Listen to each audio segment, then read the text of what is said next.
एवं गुरु ब्रह्मा गुरु विष्णु गुरुदेव महेश्वरा गुरु साक्षात् परब्रह्म तस्मै श्री गुरुवे नमः।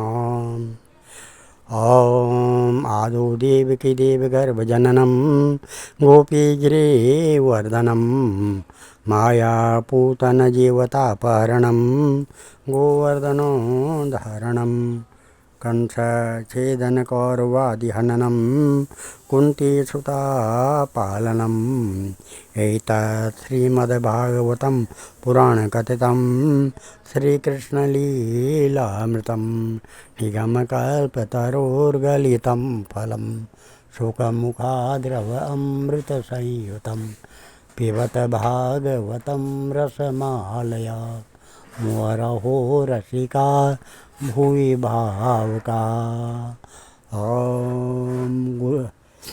भगवान श्री कृष्ण चंद्र नारायण जी के चरण कमलों में नतमस्तक होकर के गुरु श्री वेद व्यास जी, गुरु श्री माधवाश्रम जी, गुरु श्री नारद जी, गुरु श्री आदि गुरु शंकराचार्य जी, गुरु श्री सुखदेव जी, गुरु श्री सुध जी के चरण कमलों में नतमस्तक होकर के मैं ये श्रीमद् भागवत महापुराण के 10वें स्कंद का 44वां अध्याय पढ़ने जा रहा हूँ, जिसमें आज का प्रसंग है चाणूर, मुष्टिक और आदि पहलवानों का तथा कंस का उद्धार।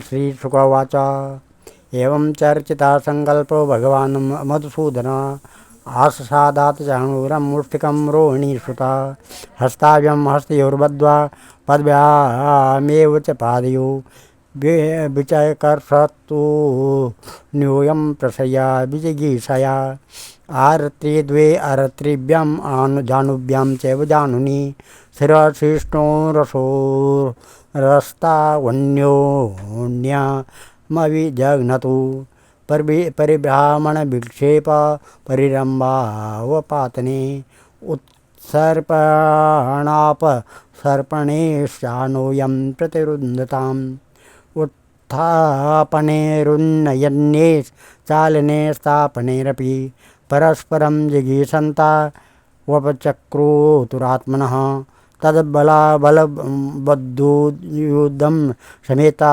सर्वयोषिता ऊचु परस्परं राजन् सानुकम्पावरोधसा महानयं बता धर्म येषां राजसभासदं ये बलाबलवद्युद्धं राज्ञो वीक्षन्ति पश्यता क्व वज्रसार सर्वांगो मल्लो शैलेन्द्रसन्निभो क्व चातिषु कुमारांगो किशोरो नाप्तयौवन धर्मव्यतिक्रमो यश समाजस्य ध्रुवं भवेत् यत्र धर्म समुत्तिष्ठेन स्थेयं तत्र कर्यचित् न सभां प्रवसेत् प्राज्ञा सभ्यादोष नो स्मरम् अब्रुवन् विब्रुवन्नद्यो नर किल्विषमश्रुते बलगता शत्रुमावित्ता कृष्णस्य वदनाम्बुजं वीक्षतां श्रमवार्युक्तं पद्मकोशामिवाम्बुभिः किं न पश्यत् रामस्य मुखमाताम्रलोचनं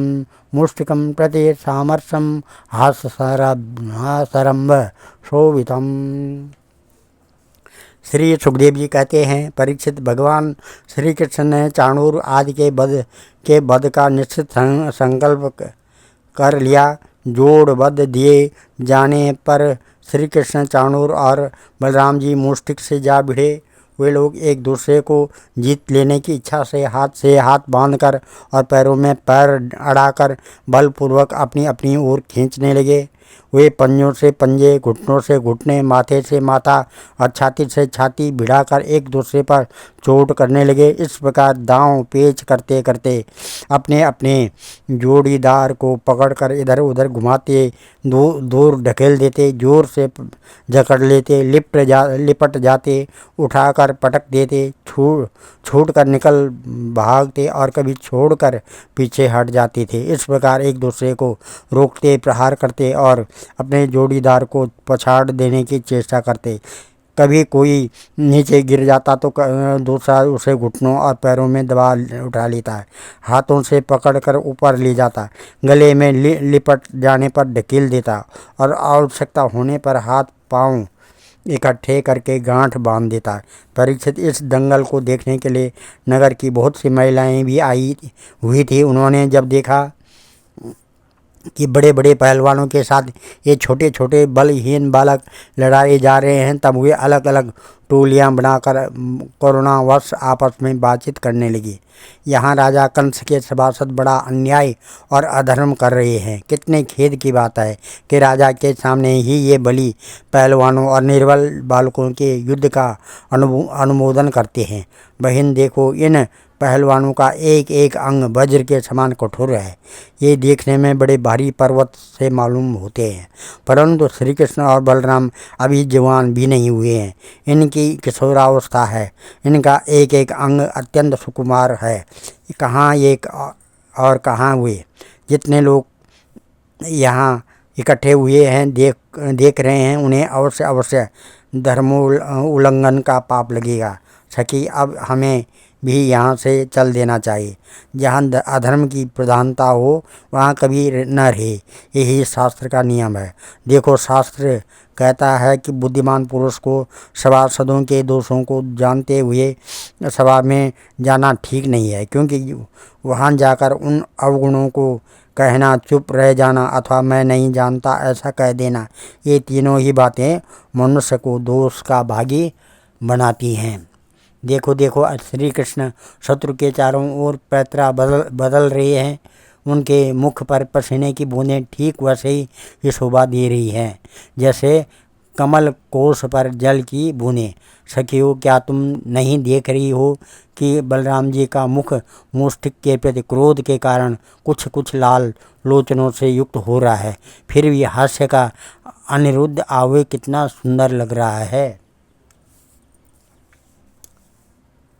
पुण्यावत ब्रजभोग्यदयं नृलिंग गूढ़ो पुराण पुरुषो वनचित्रमाल्य गापालयन् सबलकुणयश्च वेणुं विक्रीडयन् जतिगिरित्ररमार्चितरङ्घ्रिं गोप्यस्तवा किमचरन् यदमुष्यरूपं लावण्यसारमससो मसमूर्धमनन्यसिद्धं दिग्भिः पिबन्त्यनु सवाभिनवं दुरापं मेकान्तधाम यशसा श्रिया येश्वरस्य यादोहणे वहनेन मथनोपलेप प्रेङ्खेङ्खनार वरुदितो क्षणमार्जनादो गायन्ति चैन मनुरक्तधियोऽश्रुकण्ठयो धन्यां व्रजा स्त्रिय उरुक्रमचित्तयानाम् प्रातर्व्रजाद्व्रजत अविशतस्य सायं गोभीसमं कुणयतोऽस्य निशम्य वीणुं निर्गम्य तूर्णमबलापथि भूरि पुण्याः पश्यन्ति स स्मितमुखं सदवावलोकम्। इस प्रकार से सखी, सच पूछो तो ब्रज भूमि ही परम पवित्र और धन्य है, क्योंकि वहाँ से पुरुषोत्तम मनुष्य के बीच में छिपकर रहते हैं। स्वयं भगवान शंकर और लक्ष्मी जी जिनके चरणों की पूजा करती है, वे ही प्रभु वहाँ रंग बिरंगे जंगली पुष्पों की माला धारण कर लेते हैं तथा बलराम जी के साथ बांसुरी बजाते, गोएं चराते और तरह तरह के खेल खेलते हुए आनंद से विचरते हैं। सखी, पता नहीं गोपियों ने कौन सी तपस्या की थी जो नेत्रों के दोनों से नित्य निरंतर इनकी रूप माधुरिका का पान करती रहती हैं। इनका रूप एक क्या है, लावण्य का सार संसार में या उससे परे किसी का भी रूप इनके रूप के समान नहीं है। फिर बढ़कर होने की तो बात ही क्या है। सो भी किसी के संवारने सजाने से नहीं, गहने कपड़े से भी नहीं, बल्कि स्वयं सिद्ध हैं। इस रूप को देखते देखते तृप्ति भी नहीं होती है, क्योंकि यह प्रतिक्षण नया होता जाता है, नित्य नूतन है। समग्र यश, सौंदर्य और ऐश्वर्य इसी के आश्रित हैं सखियों, परंतु इसका दर्शन तो औरों के लिए बड़ा ही दुर्लभ है। या तो गोपियों के ही भाग्य में बड़ा है। सखी, ब्रज की गोपियाँ धन्य हैं। निरंतर श्री कृष्ण में ही चित्त लगा रहने के कारण प्रेम भरे हृदय से आंसुओं के कारण गदगद कंठ से वे इन्हीं की लीलाओं का गान करती रहती हैं। वे दूध दोहते, दही मथते, धान कूटते, घर लीपते, बालकों को झुलाते, रोते हुए बालकों को चुप कराते, उन्हें नहलाते धुलाते, घरों को झाड़ते बुहारते, कहाँ तक कहें, सारे काम काज करते समय श्री कृष्ण के गुणों के गान में ही मस्त रहती हैं। ये श्री कृष्ण जब प्रातःकाल गौओं को चराने के लिए ब्रज से वन में जाते हैं और सायंकाल उन्हें लेकर ब्रज में लौटते हैं, तब बड़े मधुर स्वर से बांसुरी बजाते हैं। उनकी टेर सुनकर गोपियाँ घर का सारा कामकाज छोड़कर झटपट रास्ते में दौड़ आती हैं और श्री कृष्ण का मंद मंद मुस्कान एवं दया भरी चितवन से युक्त मुख कमल निहार निहार कर निहाल होती हैं। सचमुच गोपियाँ ही परम पुण्य होती हैं। एवं प्रवासमाणासु स्त्रीषु योगेश्वरो हरि शत्रुं हन्तु महाचक्रे भगवान भरत सभया स्त्री गिरा श्रुता पुनः स्नेहा सुचातुरो पितरावंत तप्येतां पुत्रयोर्बुधो बलम् तैस्तैर्निर्युद्ध विविधैरच्युतते इतरो युधाते यथान्योऽयं तथैव बलमुष्टिको भगवतात्र निष्पातिर्वज्र निष्पेष निष्ठुरे चाणूरो भज्यमानंगो मुहुर्निमवापः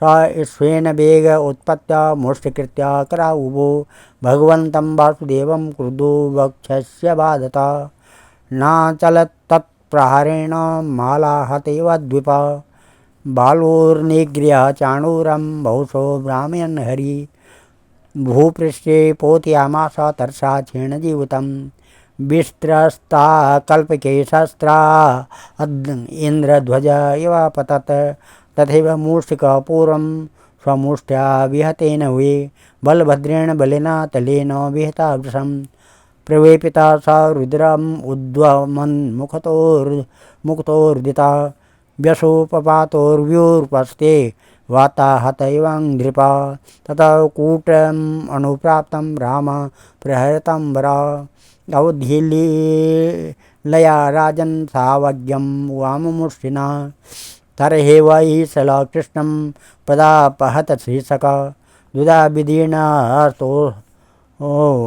तोसलक उभवापि निपेतन चाणूरे मूषिके कूटे सले तोसल के हते शेषा प्रदुर्द्रुमुमल्ला सर्वे प्राण परीप्सवा गोपान् वैश्यान् कृष्या ये संसृज्य विज्वहतु वाद्यमानेषु तुर्येषु वल्गन्तो रुहतनुप्रो जनान् प्रज्यरेषु सर्वे कर्माणं रामकृष्णयो ऋते कंसा विप्रमुख्या साधव साधुता हतेषु मलवर्येषु विद्रतेषु च भोजराट न्यवारयत स्वतोर्याणि वाक्यं चेदम् उवाच। इस प्रकार से भारत वंश शिरोमणि जिस समय पूर्ववासी स्त्रियां इस प्रकार बातें कर रही थी, उसी समय योगेश्वर भगवान श्री कृष्ण ने मन ही मन शत्रु को मार डालने का निश्चय किया। स्त्रियों की ये भावपूर्ण बातें माता पिता देवकी वसुदेव भी सुन रहे थे। वे पुत्र स्नेहवश शोक से विह्वल हो गए। उनके हृदय में बड़ी जलन बड़ी पीड़ा होने लगी, क्योंकि वे अपने पुत्रों के बल वीर्य को नहीं जानते थे। भगवान श्री कृष्ण और उनसे भिड़ने वाला चाणूर दोनों ही भिन्न भिन्न प्रकार के दांव पेच प्रयोग करते हुए परस्पर जिस प्रकार लड़ रहे थे, वैसे ही बलराम जी और मुष्टिक भी भिड़े हुए थे। भगवान के अंग प्रत्यंग वज्र से भी कठोर हो रहे थे। उनकी रगड़ से चाणूर की रग रग ढीली पड़ गई। बार बार उसे ऐसा मालूम हो रहा था मानो उसके शरीर के सारे बंधन टूट रहे हैं। उसे बड़ी ग्लानि बड़ी व्यथा हुई। अब वह अत्यंत क्रोधित होकर बाजी की तरह झपटा और दोनों हाथों के घूंसे बांधकर उसने भगवान श्री कृष्ण की छाती पर प्रहार किया, परंतु उसके प्रहार से भगवान तनिक भी विचलित न हुए। जैसे फूलों के गजरे की मार से गजराज उन्होंने चाणूर की दोनों भुजाएं पकड़ ली और उसे अंतरिक्ष में बड़े वेग से कई बार घुमाकर धरती पर दे मारा। परीक्षित चाणूर के प्राण तो घुमाने के समय ही निकल गए थे। उसकी वेशभूषा अस्त व्यस्त हो गई, केश और मालाएं बिखर गई। वह इंद्रध्वज धनुष इंद्र की पूजा के लिए खड़े किए गए बड़े बड़े झंडे के समान गिर पड़ा। इस प्रकार मुष्टिक ने भी पहले बलराम जी को एक घूंसा मारा। इस पर बलराम जी ने उसे बड़े जोर से एक तमाचा जड़ दिया। तमाचा लगने से वह कांप उठा और आंधी से उखड़े हुए वृक्ष के समान अत्यंत व्यथित और अंत में प्राणहीन होकर खून उगलता हुआ पृथ्वी पर गिर पड़ा। है राजन, इसके बाद योद्धाओं में श्रेष्ठ भगवान बलराम जी ने अपने सामने आते ही कूट नामक पहलवान को खेल खेल में ही बाएं हाथ के घूंसे से उपेक्षापूर्वक मार डाला। उसी समय भगवान श्री कृष्ण ने पैर की ठोकर से सल का सिर धड़ से अलग कर दिया और तोसल को तिनके की तरह चीर कर दो टुकड़े कर दिया। इस प्रकार दोनों धराशायी हो गए। जब चाणूर, मुष्टिक, कूट, सल और तोसल ये पांचों पहलवान मर चुके, तब जो बच रहे थे वे अपने प्राण बचाने के लिए स्वयं वहाँ से भाग खड़े हुए।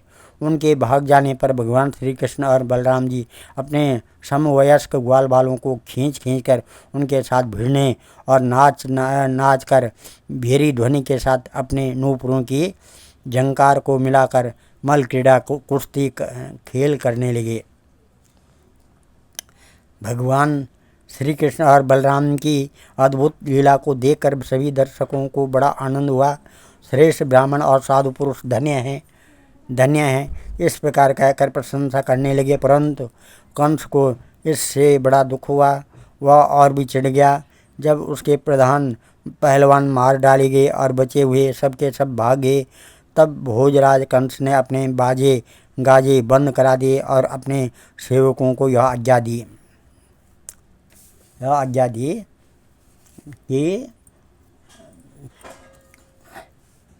कि निसार्यत दुर्वृतो वसुदेवात्मजो पुराण धनम हरत गोपानां नंदम बदनीत दुर्मतिम वसुदेवस्य दुर्मेधा हन्यतम सत्तमा उग्रसेना पिता चापि सानुग परपक्षग एवं विकथमाने वे कंसे प्रकुपितो व्यय लगीनोत्पत्य तरसा मंचमुत्तंग मारोहत तमा विसन्त्यमालोक्य मृत्युमात्मान आसनात् मनस्वी स तोत्थाय जगृहे चोषिचर्मणिः धम खड्गपाणि विचरन्तमाशु सेनं यथा दक्षिणसभ्यमाम्बरे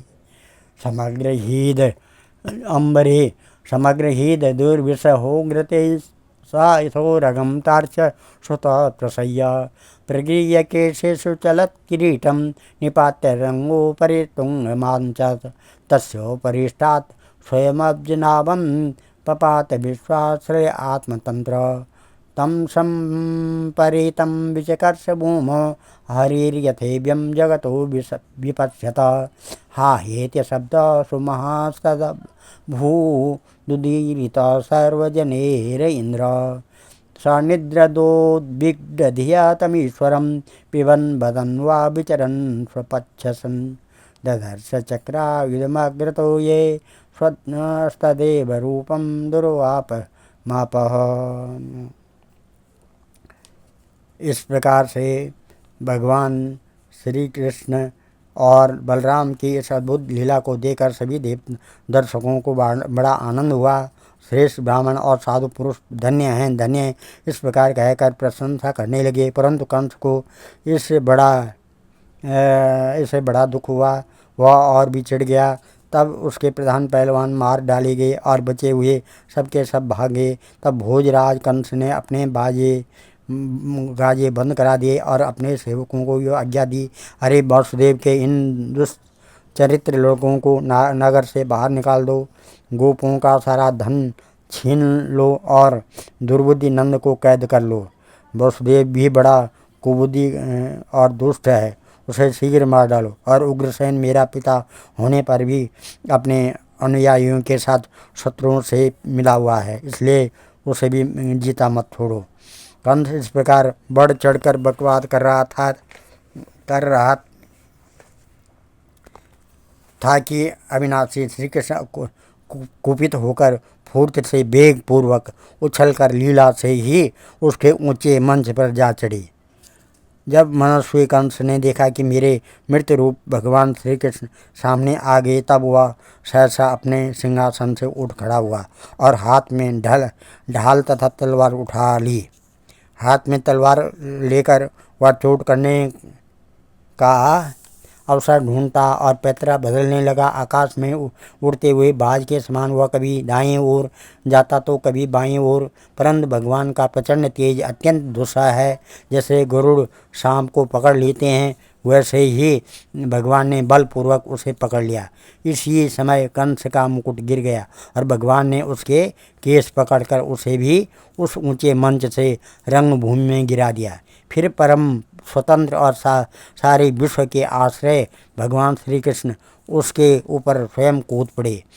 उनके कूदते ही कंस की मृत्यु हो गई। सबके देखते देखते भगवान श्री कृष्ण कंस की लाश को धरती पर उसी प्रकार घसीटने लगे जैसे कि हाथी के घसीटे नरेंद्र। उस समय सबके मुंह से हाय हाय की बड़ी ऊंची आवाज़ सुनाई पड़ी। कंस नित्य निरंतर बड़ी घबराहट के साथ श्री कृष्ण का ही चिंतन करता रहता था। वह खाते पीते सोते चलते बोलते और सांस लेते सब समय अपने सामने चक्र हाथ में लिए भगवान श्री कृष्ण को ही देखता रहता था। इस नित्य चिंतन के फलस्वरूप वह चाहे द्वेष भाव से ही क्यों न किया गया हो, उसे भगवान के उसी रूप की प्राप्ति हुई, सारूप्य मुक्ति हुई, जिसकी प्राप्ति बड़े बड़े तपस्वी योगियों के लिए भी कठिन है। तस्यानुजा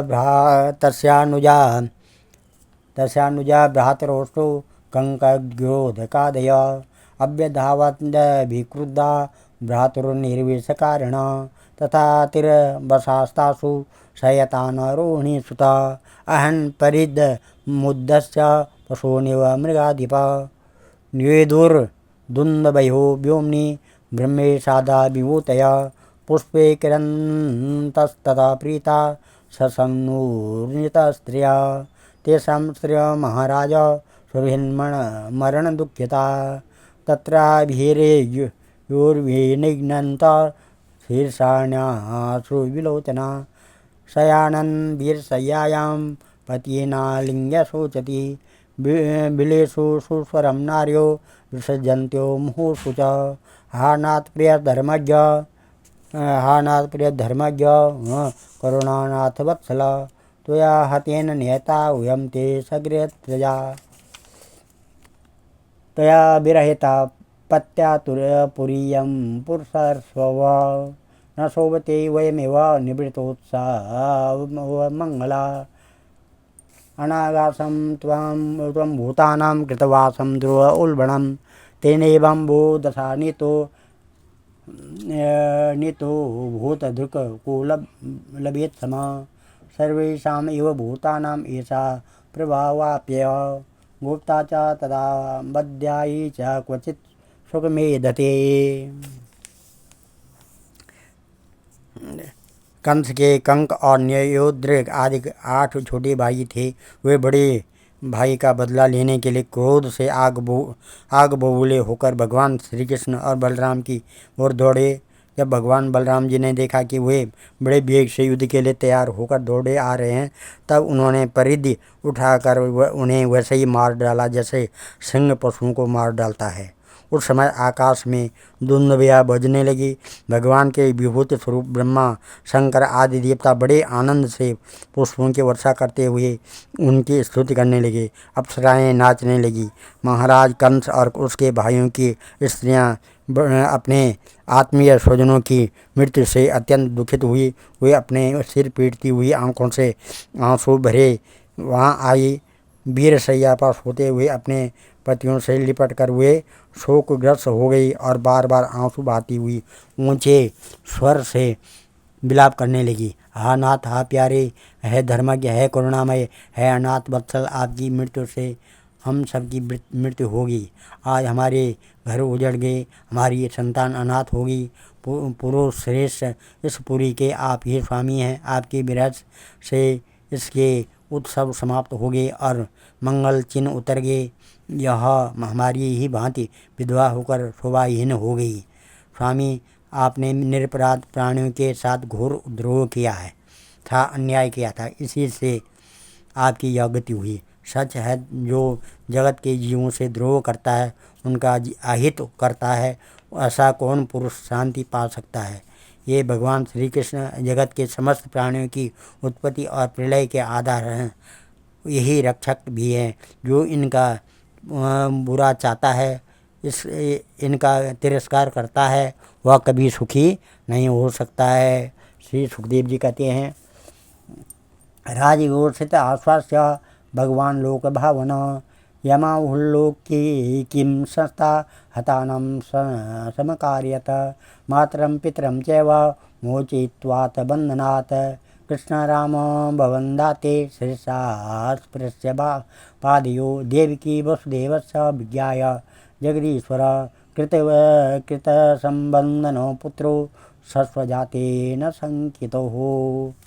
श्री सुखदेव जी कहते हैं, परीक्षित, भगवान श्री कृष्ण ही सारे संसार के जीवनदाता हैं। उन्होंने रानियों को ढांढस बंधाया, सांत्वना दी, फिर लोक रीति के अनुसार मरने वालों का जैसा क्रियाकर्म होता है वह सब कराया। तदंतर भगवान श्री कृष्ण और बलराम जी ने जेल में जाकर अपने माता पिता को बंधन से छुड़ाया और सिर से स्पर्श करके उनके चरणों की वंदना की। किंतु अपने पुत्रों के प्रणाम करने पर भी देवकी और वसुदेव ने उन्हें जगदीश्वर समझकर अपने हृदय से नहीं लगाया। उन्हें शंका हो गई कि हम जगदीश्वर को पुत्र कैसे समझें। आज हम इस कथा को यहीं पर विराम देते हैं। कल 10वें स्कंद का 45वां अध्याय, जिसमें श्री कृष्ण बलराम का यज्ञोपवीत और गुरु कुल में प्रवेश, ये कथा होगी। ओम नमो ध्येयं सदा परिभवग्न भविष्यदोहं तीर्थात् पदं शिववीरञ्चनुतं शरण्यं भृत्यात्यहं प्रणतपाल भवाब्धिपोतं वन्दे महापुरुषते चरणारविन्दम्। ओम सर्वे भवन्तु सुखिनः, सर्वे सन्तु निरामया, सर्वे भद्राणि पश्यन्तु, मां कश्चित् दुःखभाग् भवेत्। धन्यवाद।